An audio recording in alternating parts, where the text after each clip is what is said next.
یاد رکھنا اس کے حضور کھڑے ہونا ہے، اللہ کے حضور جواب دینا ہے۔ اگر ظلم کیا ہے ملازم پر تو جواب پھر بھی دینا ہے، ظلم کیا ہے گاہک پر تو جواب پھر بھی دینا ہے، اگر ظلم کیا ہے پڑوسی پر تو جواب پھر بھی دینا ہے۔ فَوَرَبِّكَ لَنَسْأَلَنَّهُمْ أَجْمَعِينَ، محبوب تیرے رب کی قسم، اپنے لفظوں میں بات کروں، اللہ کہتا ہے محبوب میں تیرے رب دی قسم میں انہوں پوچھ لینا ہے، پوچھ لینا ہے میں نے ان سے سوال کرنا، اما کانوا یعملون، جو یہ عمل کرتے تھے پوچھوں گا، سوال کروں گا۔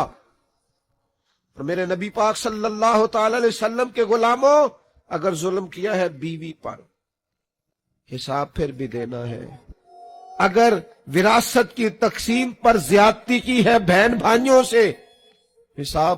پھر بھی دینا ہے، اگر تربیت ٹھیک نہیں کی اپنے بچوں کی تو حساب پھر بھی۔ لوگ تمہیں نیک سمجھتے تھے، ہاتھ چومتے تھے، پھول پھینکتے تھے،